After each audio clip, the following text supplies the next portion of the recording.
Okay, so this is an Asmongold video where he's reacting to something someone else is saying, which is a bunch of bullshit. But anyway, we'll go ahead and address it. Because normally Asmongold is pretty based. He engages in critical thinking. But when it comes to these Jewish conspiracies, it's like he just doesn't know enough about it to even begin to form some kind of critical thoughts about it. No one's ever broke this on the internet. If you go through all the fast food chains, they all have some dark, insidious origin. Now we have the seven. Okay, yeah, what is that? All the fast food chains? Anyway, he's going to focus on 7-Eleven. 7-Eleven food chain. Do you guys know what the 7-Eleven brand of foods and desserts is called? What? Go Yum Foods. Oh, Goyam. wow. Now, when I first saw this brand, I noticed how the name seemed to look like the Hebrew word meaning nations, which is typically used to refer to all other nations than the children of Israel. But you know what? I just kept buying the products and eating them because they tasted good.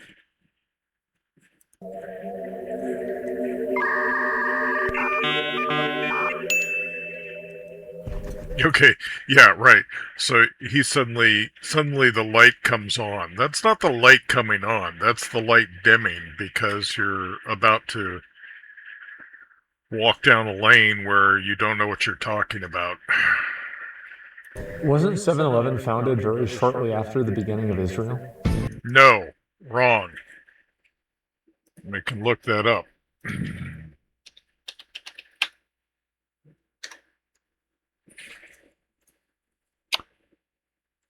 Says 7-Eleven chain was founded on May 12th, 1927, but that the stores were originally called Totem Stores before officially changing the name to 7-Eleven in 1946. The State of Israel was reestablished in 1948, 2 years afterwards. So, wrong, fail. Go That's Yum. so funny. Literally Goyam Foods. If you go get ice cream at 7-Eleven, it's Goyam brand. Here, you I'm read not this even shit. kidding. Yeah, it's like just Goyam. So, Oh, Oh my yo, god. Guys, that's I, And we're just gonna let that lay. We're not gonna investigate the verity or engage in any kind of introspection regarding our thought line. We're just gonna smugly be pleased with ourselves that we managed to drop this anti-Semitic bullshit on the people who are gullible enough to buy it. they're just doing it in our faces. The man. Jews are putting harmful chemicals.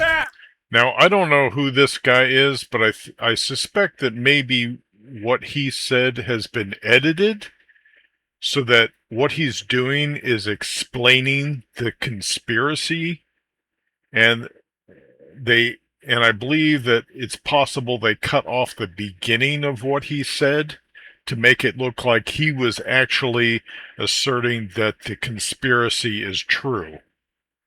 Into food. They're making unhealthy food so that the Goyim, you guys, could consume it and then become stupider, weak, dumb, fat, lazy, right? And you sort of see when. See, if you listen to him, he's not presenting it as this is what I really believe, and I'm just I'm letting the cat out of the bag for you guys.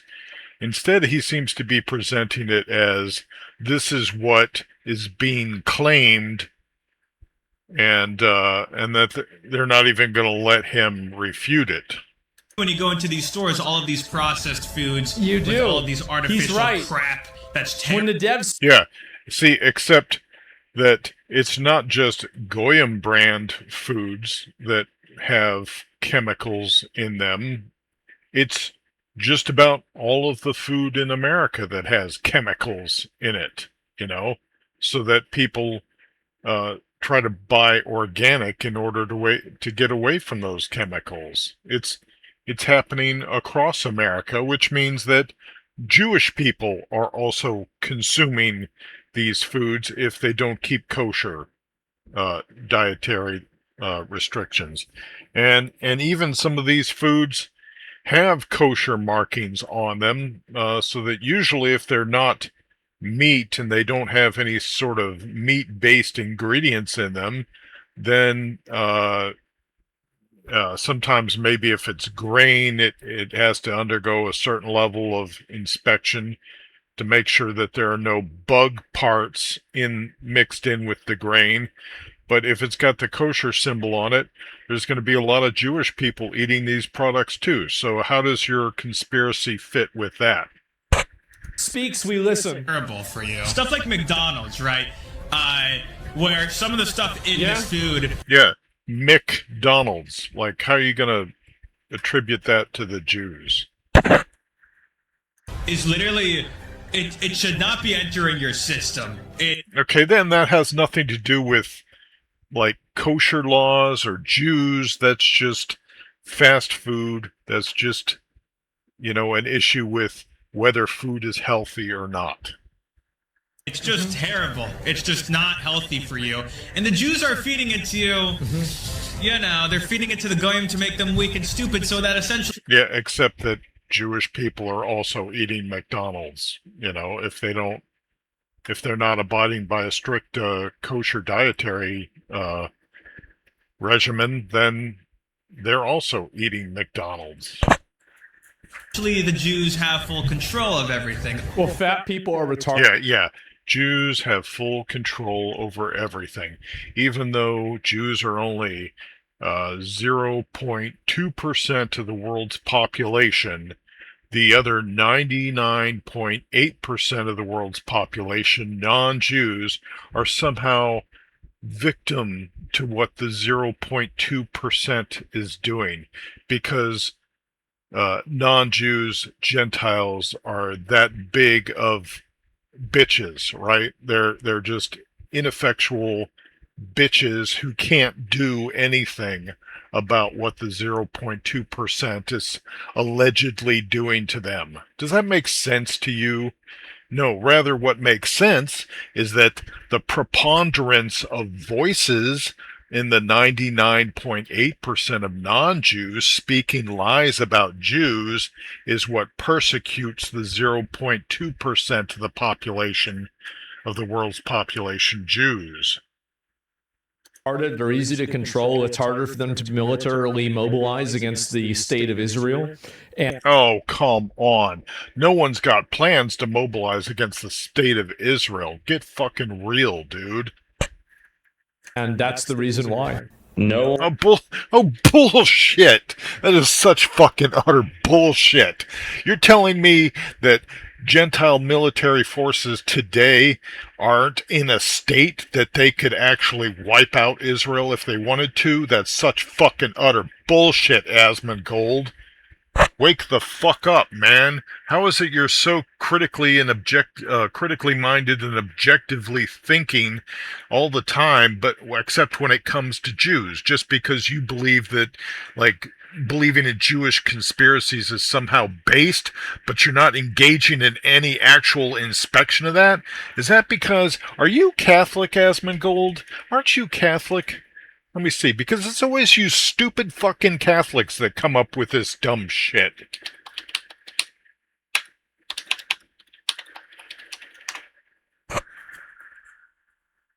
No, not Catholic. Okay, atheist or agnostic, but was he born Catholic?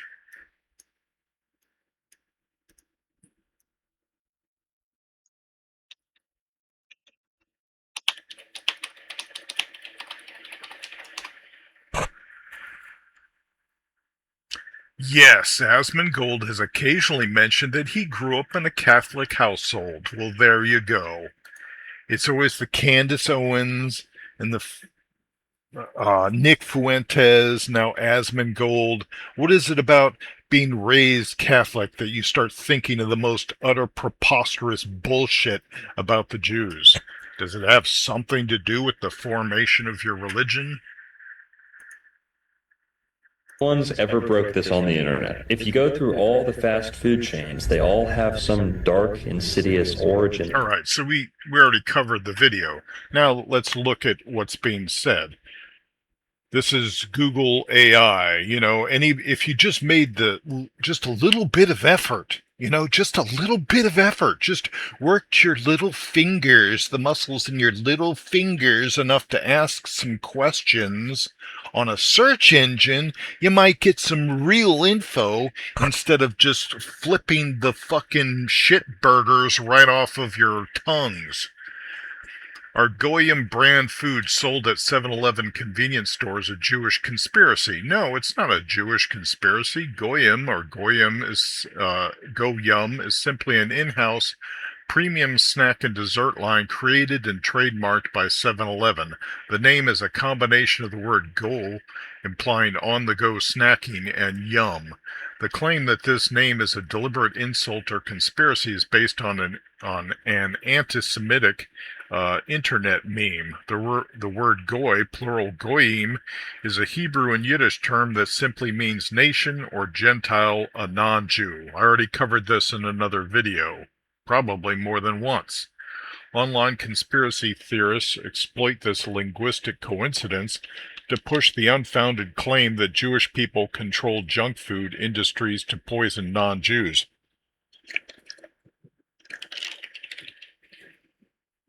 Okay, so part of this conspiracy, and this is one of the benefits of studying the Talmud, because it teaches you how to think, how to inspect, right? And usually it's just by considering the flip side of what you're suggesting. So what you're telling me is that all of the food in Israel that Jews are eating is all without chemicals, and that it is in no way comparable to the food that is being eaten in the United States? I seriously doubt that. The Goyim product line, which includes items like popcorn, Madeleines, and ice cream, was developed entirely as a private label business initiative by 7-Eleven to offer premium snacks. And I believe it was around 2015 or 2014 that they introduced this brand. So I ask, who owns the Goyim brand of foods? The Goyim brand of foods is owned by 7-Eleven Incorporated. It is not an independent food company, nor is it related to Yum Brands, the fast food corporation that owns KFC and Taco Bell. Instead, it is an exclusively private label, store brand line managed directly under the 7 Select corporate umbrella. Corporate ownership structure. The parent corporation, 7-Eleven Incorporated, is owned by its Japanese parent company, 7&I Holdings Company Limited. The product tier. It was introduced alongside Go Smart as a premium tier of 7-Eleven's existing 7 Select private brand. So there's another brand called Go Smart that's intended to be a more health-oriented brand. Operational, and it's sold in the same stores, by the way. To the same people, non-Jews, by the way, and also the Jews that buy food in 7-Eleven. Operational control, product development, supply chain distribution, and trademark rights are completely managed by 7-Eleven's private brands division. So, this idea that the 0.2% of the world's population Jews are somehow like controlling everything, and they're the reason for all of the things that are going right or wrong in your life is, it's like an extension of when you were a child and you thought you had a monster under your bed or a monster in your closet. when really maybe you were the monster, or maybe your parents were the monster, right? But somehow you've got to shift that blame or that responsibility on people you don't even understand because you've never even made an effort to understand them. So then as you grow older and become an adult, well, you still got to blame some of these things on someone, so you continue, or suddenly at some point, instead of believing that it's a monster, you decide, oh, it must be Jews that are the monster. They must be the ones doing this. And although they're not under my bed or in my closet, maybe they're on the other side of the Atlantic Ocean and they're doing this to me from over there. Or maybe it's because they're in a certain neighborhood in New York and they're doing it to me from there. You don't even know. You're not there. You're not watching them, but you just assume that they're engaged in nefarious behavior. Why? Because two major world religions, Christianity and Islam, have programmed you to be anti-Semitic or miso-Judaic against the Jewish people. You're a product of those two bullshit religions.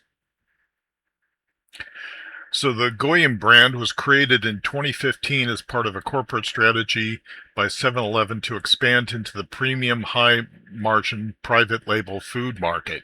Rather than just offering cheap generic items, the company wanted an exclusive tier of products that could compete directly with specialty stores and high-end national snack brands. So the intent was actually to provide better foods to people. The brand was launched based on specific business drivers and consumer insights, meeting demand for premium indulgence. 7-Eleven's internal consumer insight research showed a growing trend of convenience store shoppers wanting to reward themselves with high-quality gourmet treats while on the go.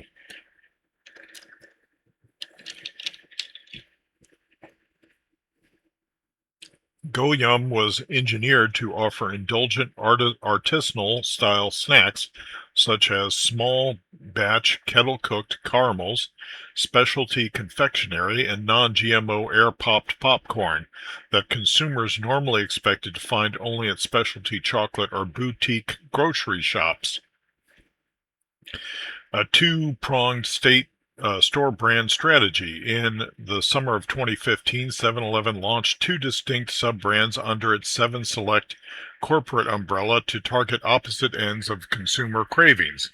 7 Select Go Yum, created strictly for premium, rich, and indulgent savory and sweet snacks. 7-Eleven Go Smart, created simultaneously for the better-for-you, health-conscious category, focusing on low-calorie, organic, and nutrient-dense snacks. Boosting profit margins and store loyalty. Private label store brand items yield significantly higher profit margins for retailers than selling third-party national brands. By creating products, and like all the stores do this, Walmart does this. Down here in the southeast, we've got a store chain called Publix, and they have their own brand of products because, like, back in the 90s at least, they recognized that by providing their own brand of products, they stood to make greater profits. And usually those store brand items cost less than the comparable branded items, third-party branded items. So by creating products like Go Yum that were only available at 7-Eleven, the company aimed to build exclusive customer loyalty and capture incremental sales, meaning extra impulsive purchases that shoppers wouldn't have otherwise made. Generally, so then let's now consider another flip to this conspiracy theory, the flip side of the coin, and that would be, does that mean that Jews who are keeping a kosher diet are eating significantly better food than non-Jews? Or might there be some other disadvantages, you could say, to keeping a kosher diet and not eating those foods that you've somehow designed for non-Jews throughout the world, according to the conspiracy theory? So generally speaking, I ask, aren't ritually kosher meats from the same animal more expensive? Yes, ritually kosher meat from the same animal is significantly more expensive than standard non-kosher meat, while packaged shelf-stable foods like snacks or sodas often cost the exact same price whether they have a kosher certification symbol or not. Processing kosher beef, poultry, and lamb requires a highly labor-intensive multi-step system that dramatically drives up the retail cost. Why kosher meat costs more? The price premium is directly caused by strict religious requirements, lower production yields, and specialized labor. High rejection rates. According to Jewish dietary laws, kashrut, an animal must be entirely healthy with zero punctures, adhesions, or scarring on its vital internal organs such as the lungs. Because of these stringent rules, only about 30 to 50% of animals slaughtered in a kosher facility actually pass the rigorous inspection. The rejected animals must be sold off to the standard non-kosher market at lower commodity prices, forcing the kosher cuts to absorb the remaining operational costs. So then you'd say, oh, well, look, there's a case where the Jews are giving the less, I don't know, the lower quality animals to the non-Jewish market, but it's not the non-Jewish market. It's simply the non-kosher market, which means that Jews who aren't keeping a kosher diet could be eating those meats also, right? And according to Jewish law, a Jew's not supposed to do that to another Jew. You're supposed to warn another Jew from breaking commandments of the Torah. You're not supposed to actually make it easier for them to break commandments of the Torah.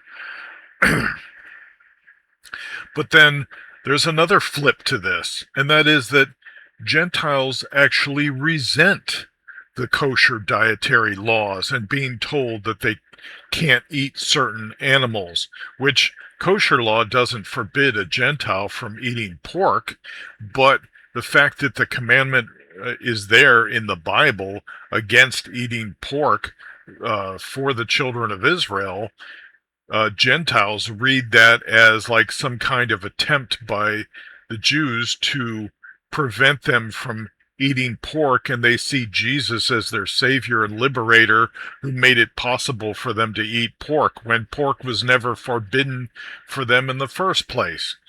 But then Gentiles will go and whereas a Jew will say, can I eat this animal?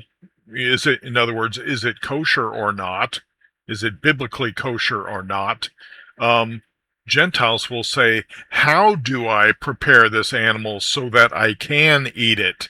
Which is why you got frozen iguanas falling out of the trees in Florida and people trying to eat them. Iguanas down in Mexico, people trying to eat those. In Louisiana, people eating snake and alligator and crocodile and just, like Gentiles are like locusts. They will eat all of the moving life forms in a land as long as they can be made edible, and do so without restraint, right? So how do they see this as some kind of strike against them? If Jews are keeping kosher and non-Jews aren't being forbidden from eating these different animals, then how are Jews oppressing them? It doesn't really make any sense.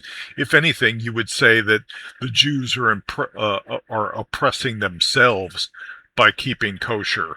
That's how a Gentile would logically look at it, and in fact, some do, because they push the Christian gospel. It says, oh, you don't have to worry about kosher dietary laws anymore because you've been delivered by Jesus from them.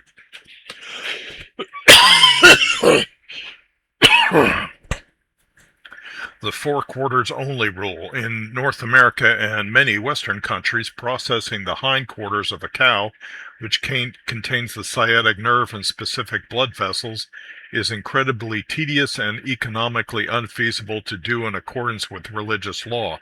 Therefore, only the front half of the animal is used for kosher cuts.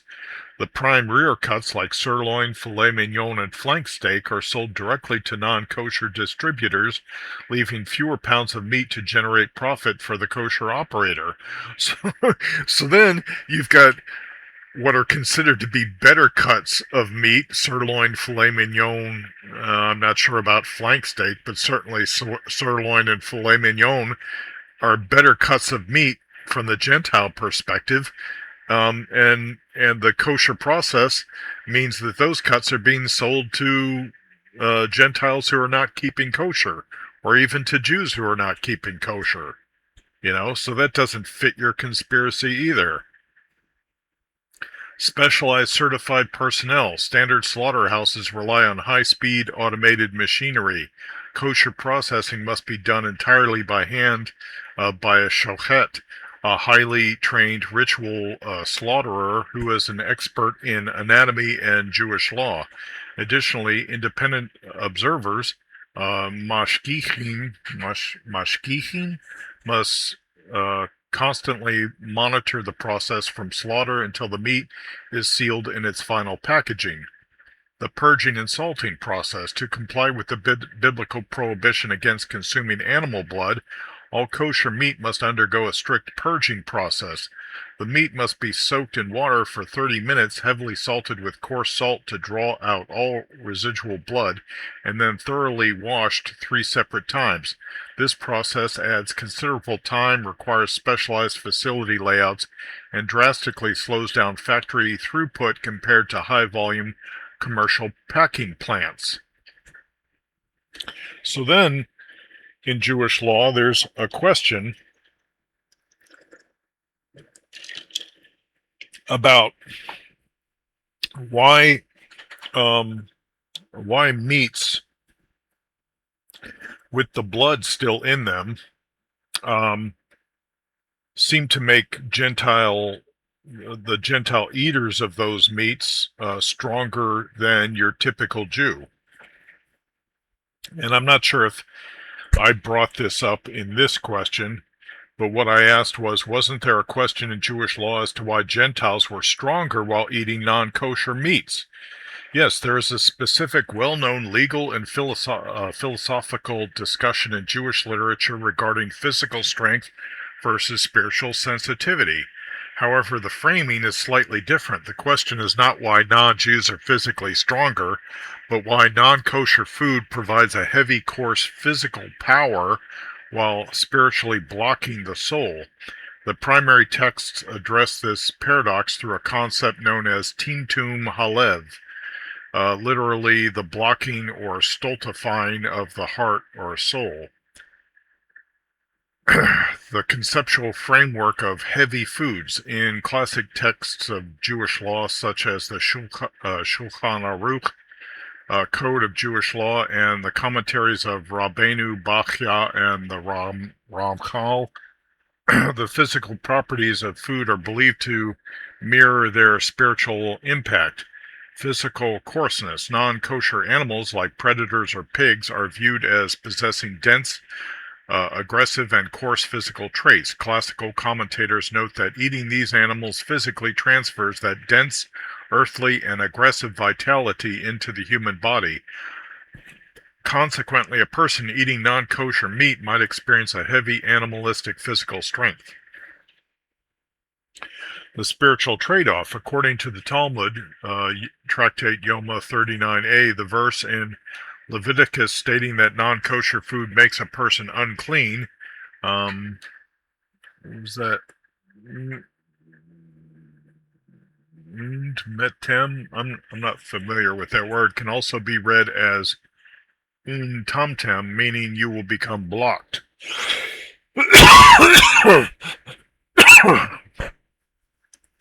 Jewish law teaches that while non-kosher meat fuels raw physical power, It simultaneously dulls the human heart's capacity for empathy, spiritual sensitivity, and intellectual refinement, as with people who come up with stupid anti-Semitic conspiracy theories about 0.2% of the world's population. The purpose of kosher food, conversely, kosher dietary laws are not meant to maximize raw, aggressive muscle tissue. The purpose of a kosher diet is refinement and holiness.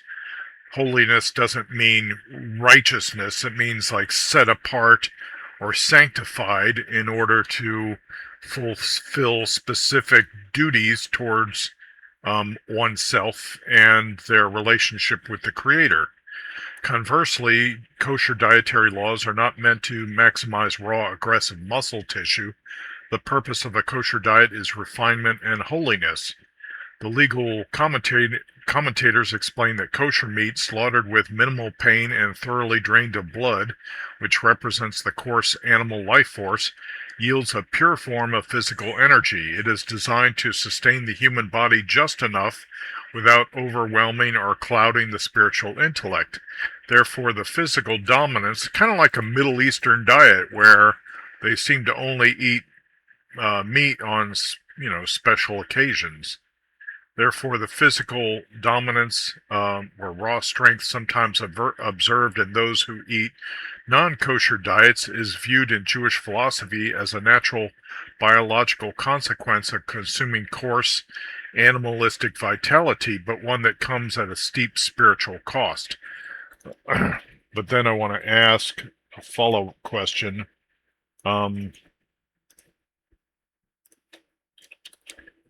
As to why Gentiles were stronger while eating meat with the blood still in it.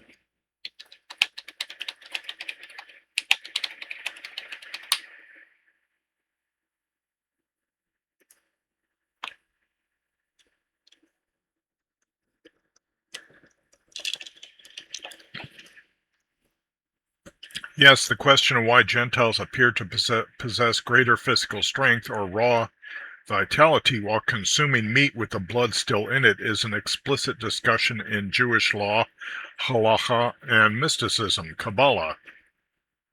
The primary analysis of this phenomenon revolves around the metaphysical nature of blood and how it fuels the human body versus how it affects the human soul. Blood as the animal life force. The foundational text for this discussion is found in the Torah, which states, "For the life of the flesh is in the blood," Leviticus 17, verse 11. In Jewish thought, blood is not treated merely as a biological fluid. It is considered the actual physical container of the animal's nephesh, its animalistic life force, raw instinct, and vitality. Transference of power. Classical commentators such as Nachmanides, the Ramban, explain that when a person eats meat that has not been properly drained or salted to remove the blood, they are directly ingesting the animal's raw life force. The resulting vitality, because Gentiles are not bound by the specific commandment to drain and salt meat under the Noahide laws, they are only forbidden from tearing and eating meat from a living animal. They absorb this dense, unrefined animal vitality. Jewish legal and philosophical works note that this manifests as a heavy, robust earthly strength and aggressive physical power.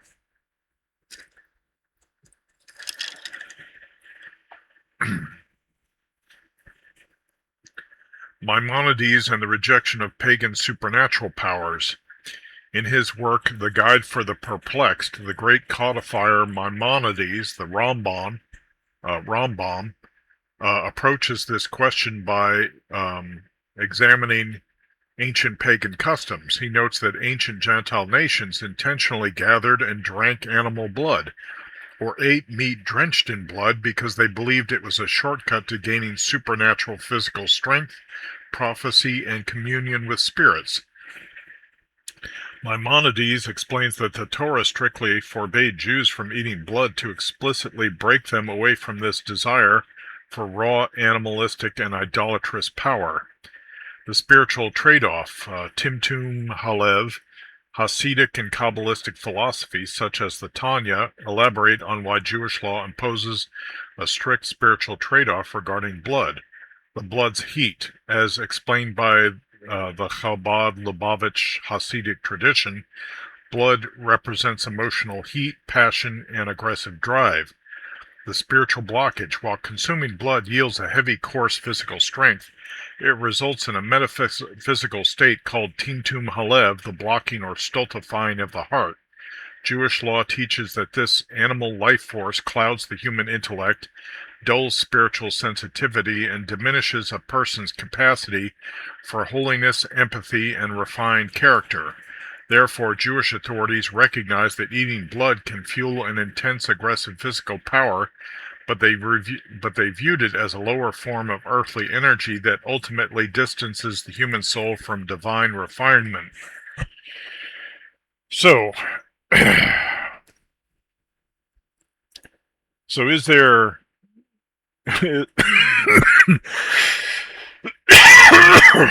is there anything to this idea that the Go-Yum brand of food sold by 7-Eleven is some kind of Jewish conspiracy against Gentiles? Doesn't really seem so, because the same chemicals that are in the Go-Yum brand are in, practically all of the other brands sold throughout America. 7-Eleven also created a Go Smart brand at the same time as Go Yum, that was intended to be more health conscious. We see that 7-Eleven apparently is owned by a Japanese company, not a Jewish one. And we also see that non-Jews who aren't observing a kashrut diet are going to be eating these foods, which would not seem to be in harmony with this conspiracy theory. We also see that there's at least one disadvantage to, maybe more depending on your perspective, to keeping a kashrut diet. One is that the meat is more expensive. The other is that it severely restricts what animals you're allowed to eat. If you're a Gentile, that's a problem, because you're just raised up to just want to eat just about anything. And also, you're not allowed to eat all of the same cuts from the same animal, like sirloin and filet mignon. She's a keeper? So it's just BS. No one's dude. ever broke this on the internet. It's just BS. It's like, this is what I call intellectual adolescence. Like, they're just beginning to get past their tweens in their intellectual refinement to where they're beginning to suspect things, and they're beginning to ask questions, but they don't seem to know how to get the answers to their own questions. It's just enough for them to believe in UFOs, or believe in space aliens, or believe in skinwalkers and Bigfoot and the Loch Ness Monster and the Bermuda Triangle and all this stuff that I found interesting when I was a teenager, but that I grew out of when I became an adult, and I realized that there's mostly nothing behind all of this bullshit, right? So, yeah. Asmongold, do better, man. Your Catholic is showing.